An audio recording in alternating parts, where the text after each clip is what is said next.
इतने धोखे मिले हैं ऐ दिल तुझको कि अब तो अकेला रहना सीख जा। लेकिन मजे की बात तो ये है कि इंसान को इतना धोखा मिलने के बाद भी वो नए नए दोस्त, नए नए लोगों से वो हर रोज नए रिश्ते बनाना चाहता है, ये पता होते हुए कि पिछली बार उस रिश्ते का अंजाम क्या हुआ था। तो कहीं न कहीं हमारे मन को ये बात पूरी तरह से समझ में नहीं आई है कि अकेले रहना क्या होता है, अकेले रहना कैसे सीखें। विज्ञान के विकास की वजह से जहां हमें नाना प्रकार की सुख सुविधाएं हासिल हुई है, वहीं दूसरी तरफ अगर आंखें खोल कर देखें तो विज्ञान ने हमारा एकांत हमसे छीन लिया है।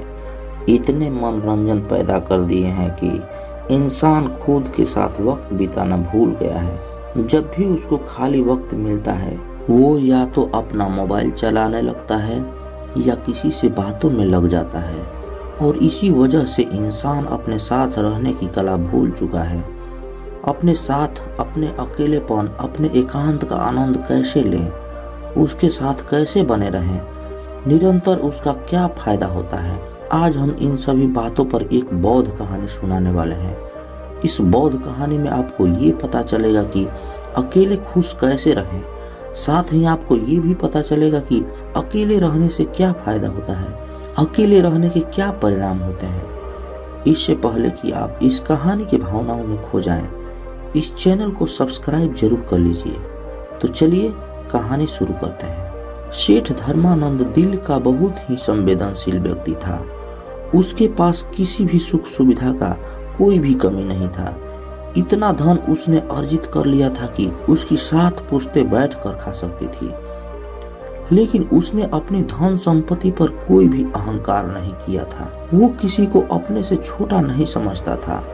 ये उसका एक बहुत ही मुख्य गुण था, और इसी वजह से उसके अंदर बहुत ही करुणा भरी हुई थी।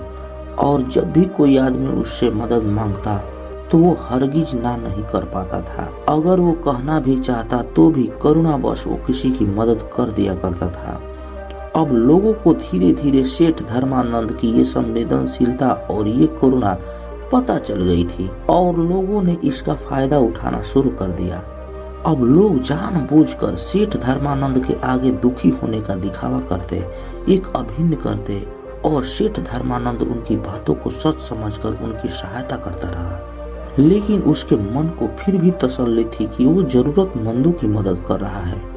लेकिन एक दिन जब उसके दोस्त ने उसे बताया कि लोग किस तरह उसका फायदा उठा रहे हैं और शहर में किस तरह उसका मजाक बनाया जा रहा है, तो सेठ धर्मानंद के मन को बहुत ही गहरा आघात पहुंचा। वैसे तो सेठ धर्मानंद के बहुत से मित्र बन चुके थे, लेकिन उनमें से कौन से मित्र सच्चे हैं और कौन कौन लोग मित्र होने का दिखावा कर रहे हैं, ये सेठ धर्मानंद के लिए जान पाना बहुत ही मुश्किल हो गया था। वो अक्सर लोगों की भीड़ भाड़ से घिरा रहता था। जब उसको अपने मित्रों और दूसरे लोगों की धोखाधड़ी का पता चला तो सेठ धर्मानंद ने निश्चय किया कि आज के बाद वो अकेला ही रहेगा। वो किसी से ज्यादा दोस्ती नहीं रखेगा और ज्यादातर समय अपने साथ ही बिताएगा। और इसलिए अब बाहर के लोग सेठ की हवेली के दरवाजे से बाहर ही लौटा दिए जाते थे। सेठ के दरबान किसी को भी सेठ के पास जाने की अनुमति नहीं देते थे।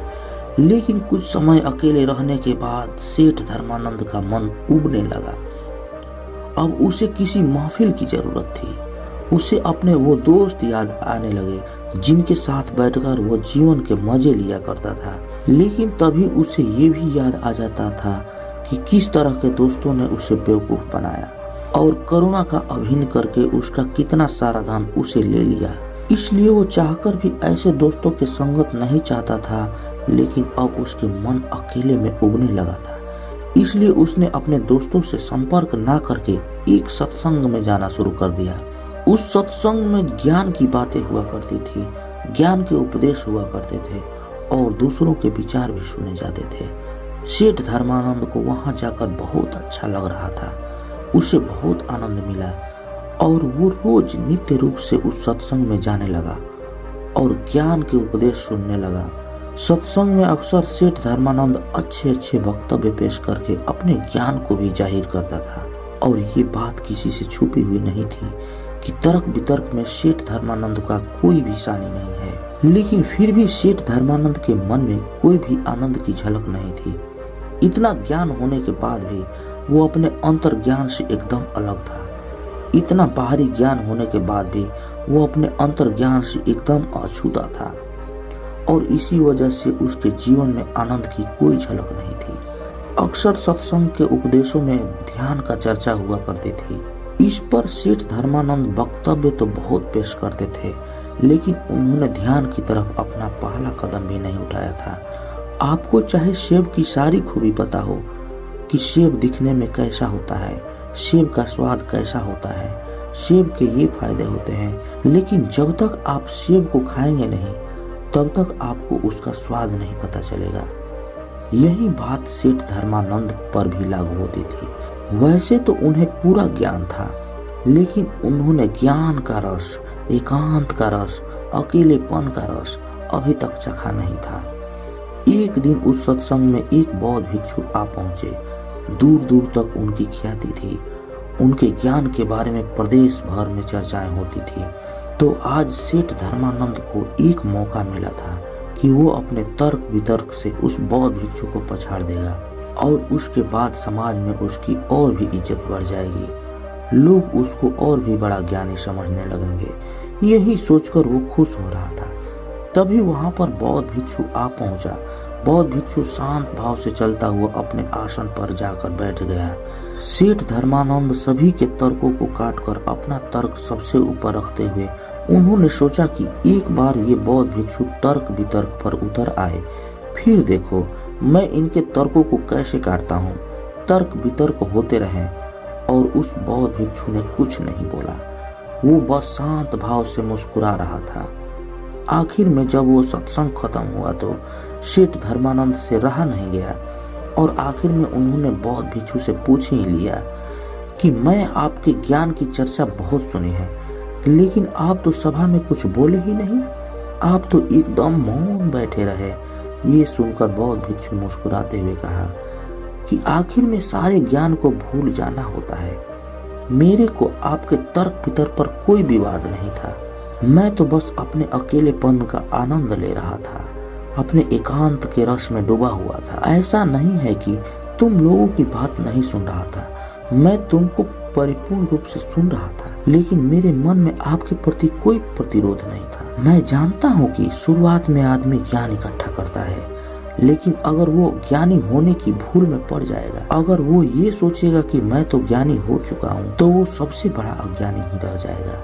सबसे बड़ा ज्ञान है अपने ज्ञान को गिरा देना, अपने आप को ये एहसास कराना कि मैं अज्ञानी हूँ, और इस कारण आपका अहंकार, आपका घमंड, आपका मैं टूटता चला जाता है और आपका सीखा हुआ ज्ञान आपके अनुभव के तौर पर उतरने लगता है। लेकिन अक्सर लोग सुने सुनाए ज्ञान को, किताबी ज्ञान को ही असली सत्य मान बैठते हैं और यही वो सबसे बड़ी भूल कर देते हैं और इसी वजह से वो अपने एकांत में कभी भी उतर नहीं पाते, क्योंकि वो लोग बेवकूफों की तरह हमेशा अपने ज्ञान का प्रचार करते रहेंगे। जब ये बात सेठ धर्मानंद ने सुनी तो इस बात से सीधा उनके दिल पर चोट लगी, क्योंकि ये बात सेठ धर्मानंद पर बिल्कुल सही तरीके से लागू होती थी। सेठ धर्मानंद ने बौद्ध भिक्षु से पूछा कि सारा ज्ञान हासिल करने के बाद एक इंसान को कौन सा रास्ता अपनाना चाहिए। ये सुनकर बौद्ध भिक्षु कहता है कि वो अपने ज्ञान से उस एकांत तक पहुंच गया है, उसके मन के सारे द्वंद्व खत्म हो गए हैं। जब तुम किसी ज्ञानी पुरुष से मिलोगे तो वो अपने ज्ञान का बखान नहीं करेगा, उनका एकांत, उनकी चुप्पी ही तुम्हें उस ज्ञान का संदेश पहुंचा देगी। जरा सोचो कि इतना ज्ञान होने का क्या फायदा जब आप अपने ही साथ रहना नहीं सीखेंगे, अपने अकेलेपन और अपने एकांत का आनंद ही लेना नहीं सीखे, तो क्या फायदा इतना ज्ञान इकट्ठा करके। जरा दिमाग लगाइए और सोचे। इसके बाद बौद्ध भिक्षु ने कहा कि मैं तुम्हें एकांत का आनंद चखने के लिए 4 सूत्र बता रहा हूँ। अगर तुम 4 सूत्र अपने नित्य जीवन में, दैनिक जीवन में अनुसरण करते हो तो तुम अपने एकांत का रस जरूर अनुभव कर पाओगे।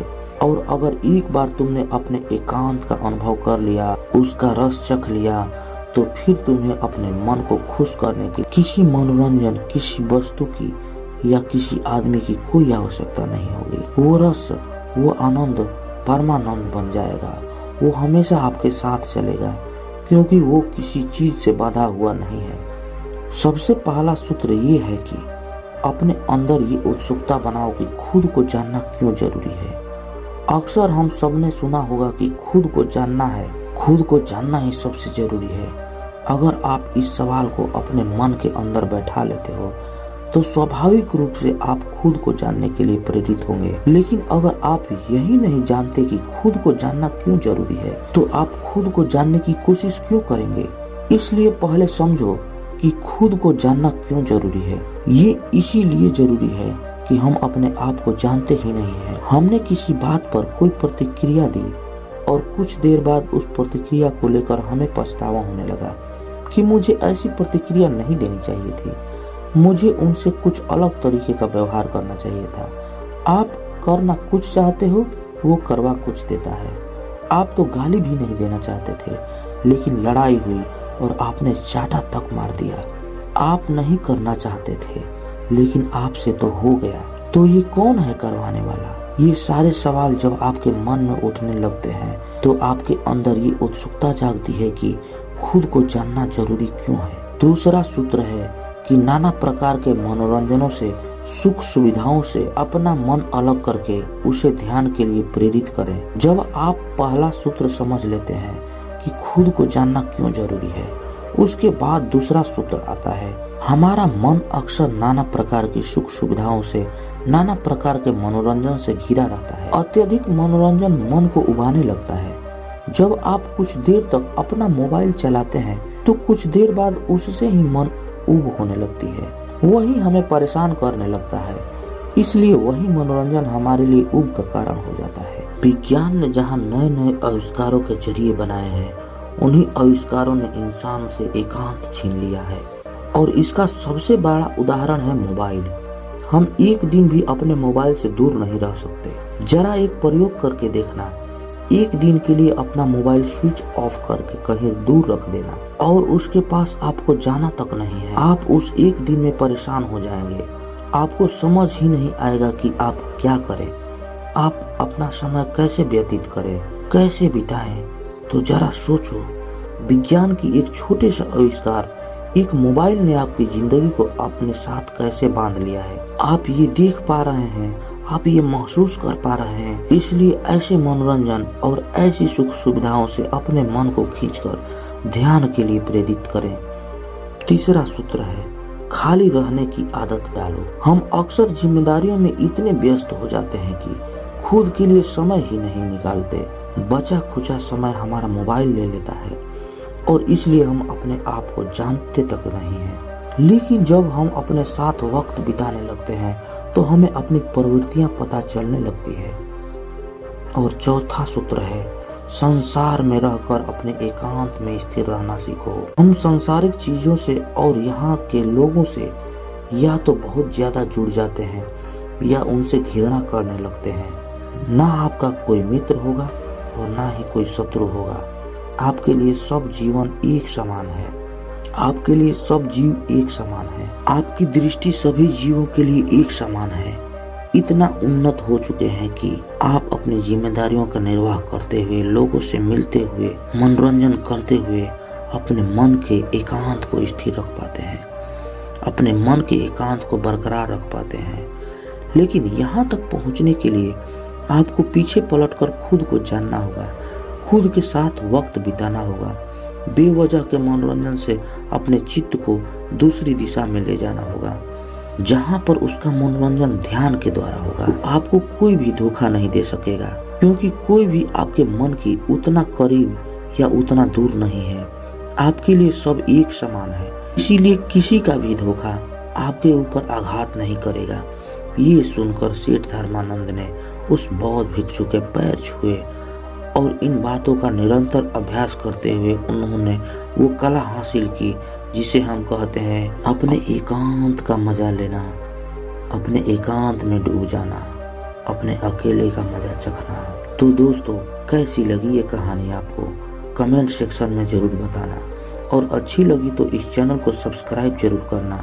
तो मिलते हैं अगली कहानी में, तब तक के लिए अपना ख्याल रखें। जय हिंद, जय भारत, जय बुद्ध।